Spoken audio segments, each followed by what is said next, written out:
Okay, well, welcome everyone. My name is Melissa Sanford with My Little Mascara Club, and today I'm here with Karianne Munstedt from Karianne Munstedt Portraits, a beautiful Hi. photographer. Hi, Karianne. So we're super excited to have you here today. Thank you. First of all, you have infectious energy, and you're someone that we really want our followers to hear from.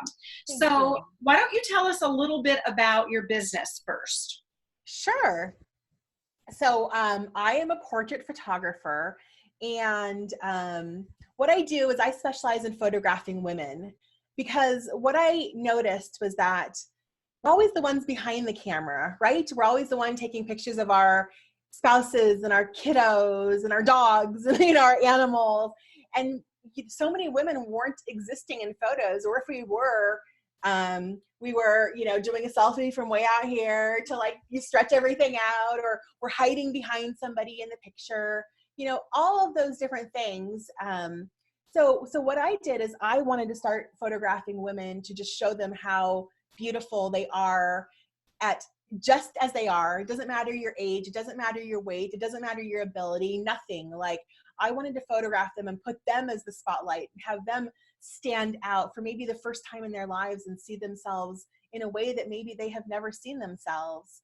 So that's what I started doing for women. And I do that for women both on a personal side and also for business. So they can really step out as the face of their business with beautiful portraits that they can have for their website, their social media, and all those types of things. So in a really, in a nutshell, that's what I do in my business. That's fantastic. So you're Yeah. literally serving the female community. I am. I mean, of course, if there's some cool dudes, I'll photograph them too. They have to be cool though.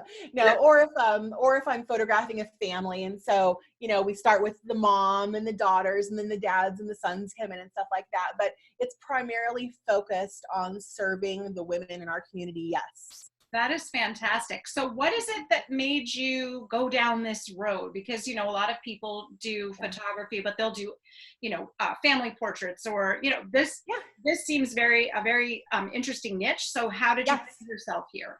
Absolutely. And I started along that route as well. I was taking, families out to parks and photographing them that way and stuff like that. And like, that's cool. And there's a place for that, but it just wasn't what was like, fulfilling my soul. So, but at that time I was kind of developing my website. I wasn't really sure what I was going to do. And so I started putting up my website and my social media. And then I realized I don't have any pictures of myself. Oh, Right. So I was at my highest weight that I had ever been. And I was that person who was hiding behind the camera, taking pictures of everyone else and not being in pictures myself. So there were literally no pictures that I had that I could use for my website, I could use for my social media. So I needed to change that, right? yeah, that is so interesting. I set up an appointment with a photographer. She was based in LA. And I was like hoping and praying that she could at least take one decent enough picture of me to put on my website. We all hope for that, right? I hope it's okay. Just one. Just one, exactly. And so I booked that session and then I went to it, and, right before my session started, like all those like things that we start hearing when we're getting about photographed, like all women here, it doesn't matter who they are. But so my voices inside my head were saying, Carrie, you're too fat to be photographed. They were saying, Carrie, this photographer, she doesn't want to photograph you. They were saying, who do you think you are for wanting to exist in photos, right? I was hearing all those things. Sure. But like I knew that I needed it for my website, for social media. So I went to that session anyway. And like we had the best time ever. Like the way she made me feel in front of the camera, so confident, so empowered, so uplifted. Like I hadn't even seen the pictures and I felt that way. And like I even just left that photography session with my head held a little bit higher than I went in. And that was like, I had never had that kind of experience in front of a camera before, right? Wow. So when I actually saw those pictures of myself a couple weeks later, and I saw myself in here staring back at me, and not the Carrie on the outside, but like I saw the Carrie on the inside, like who I was who I was becoming. I saw that person reflected back at me. Oh. And I knew in that moment two things. I knew that I was going to change my trajectory to just doing that same thing, photographing women in that way. And I knew that I wanted every woman to have that same experience. So that's kind of where I got to where I am today, kind of in that niche. I love that story. I literally got the chills when you said that you saw, it was like you saw your true self reflected back in those photos. Exactly. What a beautiful, that's just beautiful. So how long ago was that? So I had that experience. I believe it was about 4 years ago now, maybe 4.5 years ago now. Yeah. Yeah. And so now you focus primarily on giving other women that exact same experience. I do. You made such a good point, because it doesn't even matter what you look like on the outside. We all as women seem to have that internal dialogue. All do. That says, you know, why did you wear this? Or, you know, it's sad. And that's why we have this hashtag Create Happy campaign. Yeah. Because we want women to feel that kind of joy, and we want to do whatever we can to help them feel it, just like you. Exactly. Like we're coming at it from different ways, but we're trying to do the same thing. We are empowering women. I love what you had to say about that. Yeah. So we all have these different parts of our lives. We have personal, we have business, we have our entrepreneurship, we have parenthood. What area, if you could just pick one, what area of your life do you think you've created a really good like balance where there's a lot of joy in that part of your life? That's a good question. I mean, I don't know how you pick one though, because it's kind of all intertwined, you know? What would you say is the one you've had the most success building like happiness and joy? I mean, most recently, I think that my merger of kind of like my family life and my business life has kind of finally merged in a way that I have felt like a tremendous amount of balance in it. Does that make sense? I know it's still kind of two, but I mean, so tell me about that. Yeah. Yeah. So, I mean, okay. So just to backtrack a little bit. So I started my business full time in January of 2018. 3 months later, I found out that I was pregnant for the first time. Yeah. So I have a soon to be 15-month-old right now. So I started my business and got pregnant. I literally birthed a business and a baby in the same year, 2018. Oh my gosh, that needs to be like your tagline. Right, I know, right? I would not suggest doing it that way. The most powerful woman in the world. Holy cow, there's a lot of emotions that are on both sides. And so it was a lot of things going on. But that was my biggest fear of that entire year and going forward, was that how can I be like the mother that I want to be and the business owner that I want to be, because both are equally as important to me.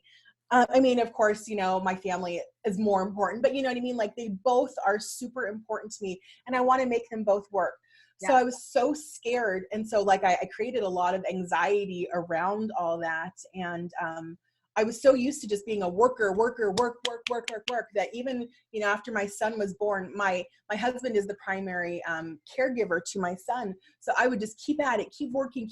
And like, I got to a point where I was like, this is not working for me. Wow. Like, I miss being with them, and my business is, it's growing and it's great, but like, I wasn't at a good place. Like I was making myself crazy. So sure. I think it was about last summer, I just said, enough is enough. I'm making parameters for myself. I'm stopping work at 5:00 and I'm not working on the weekends, like as much as I humanly can, you know? And so I just told myself that I was going to do that. And it's, you know, it doesn't always work out perfectly. And it took a little time to slide into that. But I just feel like once I agreed with myself that I was going to do that, like I did it. And my life is just, it's so much better now, because I do feel like there's that balance. I mean, it's always an integration, but it feels a lot more balanced between, you know, having a lot of time to be with my son, who's like in that stage now where he wants to hang out and play with mom and stuff like that. Yeah. And wanting to be with my husband and having time to be with him and my stepdaughter, and also do everything that I need to do for the business. I don't do as much for the business now. And it's like, what was I doing with all that extra time? I mean, it was just probably wasted time, because now I'm a lot more focused in the time that I do have in the business. And I'm focused in the time that I have with my family and making the best of both situations. Well, that's such a great point that you're making, because when you're trying to do 100% over here, as many hours as you can, and 100% over here, Do it. you can't do it. And what ends up happening is, when you're in the work sphere, you're thinking about being a mom. Yeah. And when you're in the mom sphere, you're constantly spinning about work. Totally. Like, you can't focus on either side, right? Yeah. Right. So you're saying that you gave yourself like this hard stop at 5 o'clock. Yep. And do you find that it takes you a little bit of time, once you've like turned off the phones for the day, to slide back into mom role? Not so much. I mean, because I know, like, at that time is when I just go into mom. I mean, so when my son goes to take a bath at 7:30, my husband gives him a bath, and I'll kind of slip right into the office a little bit, just finish up those things that I may have, like, was still working on at 5 o'clock.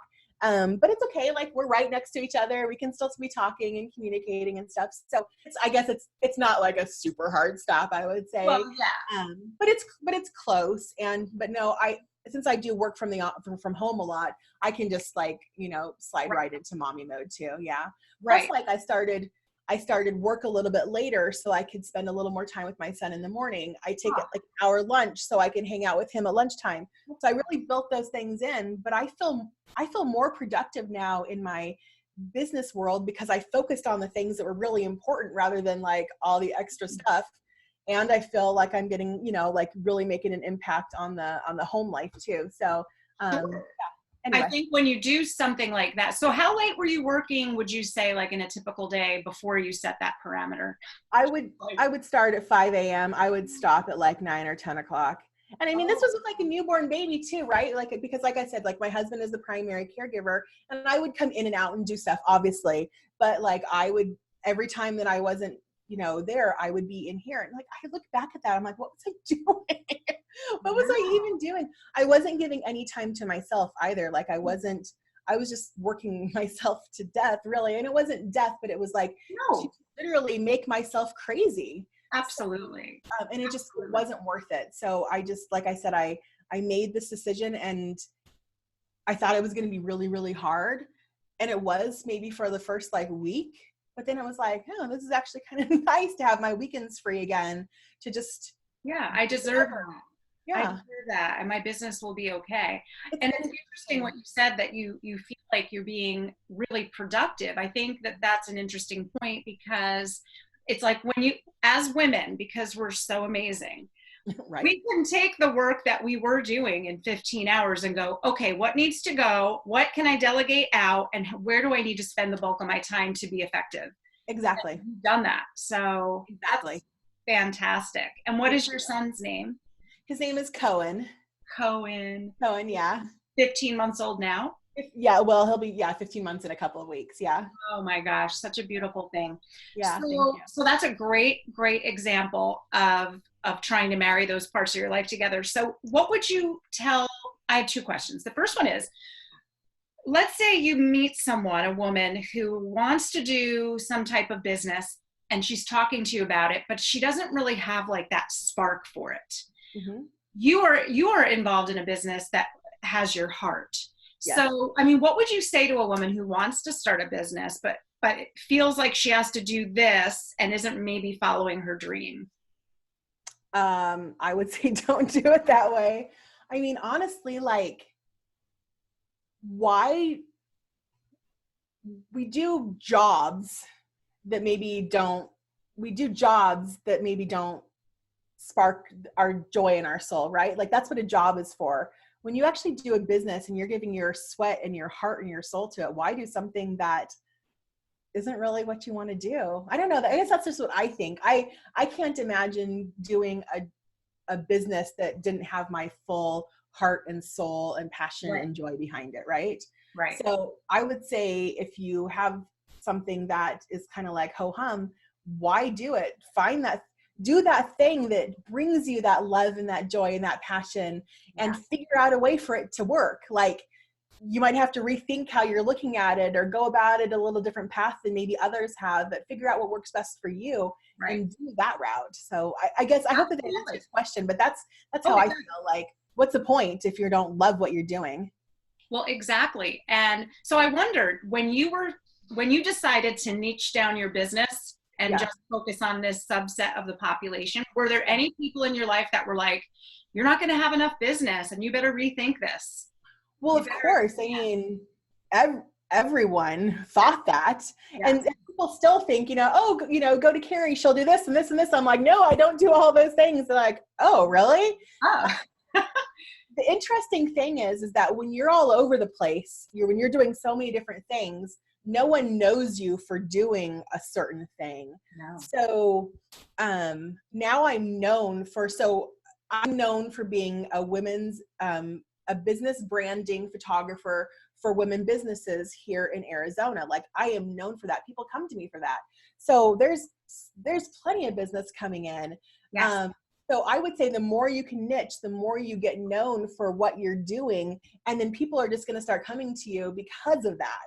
Absolutely. That is such a great people might not have thought that I was going to do it, but I knew that I could do it this way.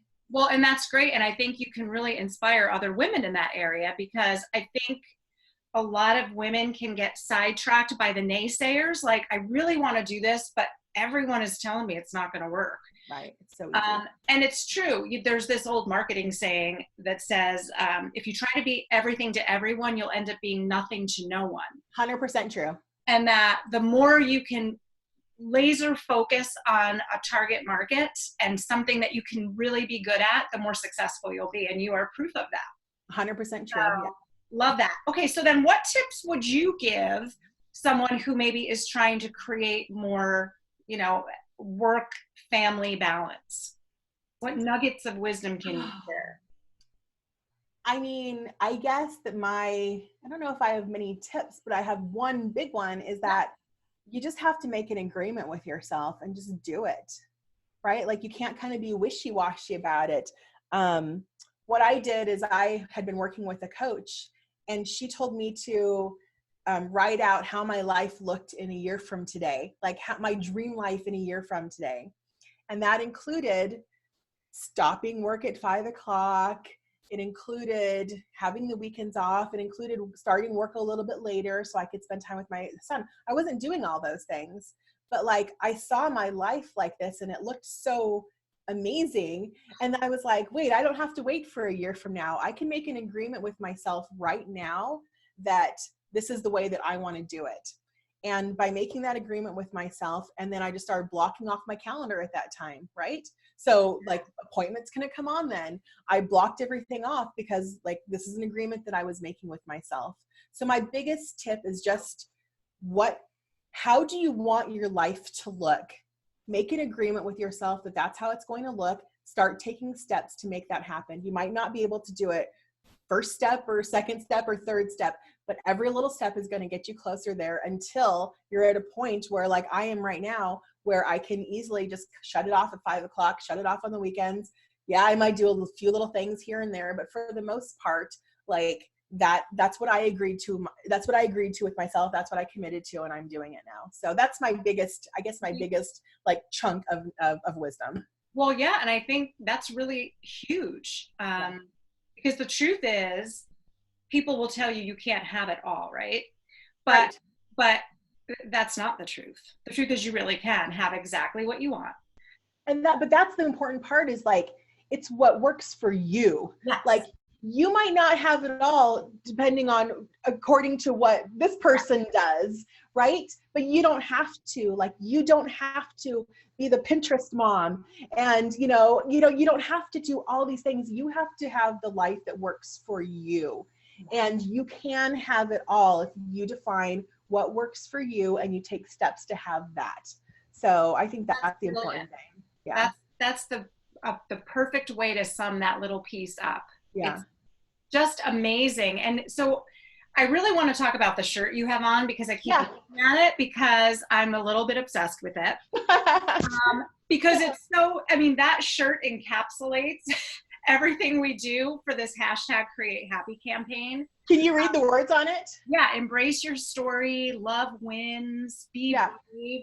Love that. Well, the cool thing about this shirt is that, so there's a word right up here that says real. Can you see that? So I wasn't expecting to talk about this, but I happen to have this. So I contributed a chapter in this book called The Lemonade Stand. And it's like 19 women contributed to this book, and it's about our stories. And mine happens to be from going from a life of perfectionism to a life of just being real, and about kind of where that's led me on my path. And this shirt goes with this story because we all put our heart words on it. So my heart word was real. And so each of these words or phrases is like a different woman's heart word from this particular book.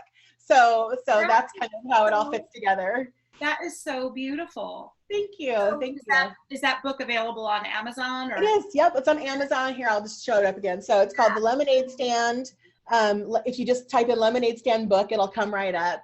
And I'm sorry, I wasn't meaning to promote this, but if you want one, reach out to me and I'll give you a signed copy too. So that is fantastic. I actually would love to read that. That looks so interesting. It's a really great book.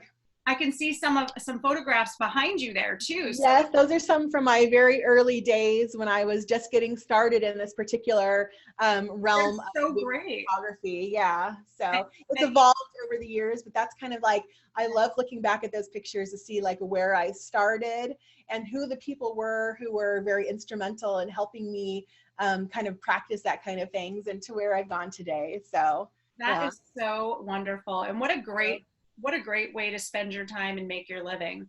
You know, more than anything, like I never expected that I get to meet so many phenomenal women these days. And I've grown as a person from meeting the clients that I've met. And like, that's the coolest thing about this. I never would have expected that would have impacted me so much. But I'm a better person today because of this niche that I went in, because of the women that I now know, feeding back into me as much as I feed into them and help them as well, you know? Right, it's like everyone's lifting everyone else up. Exactly, like it's truly, I mean, yesterday was International Women's Day. It's all about lifting up your fellow women, and that's exactly what happens and who is attracted into my business. Women who want to do that for each other. Yeah. And I love that.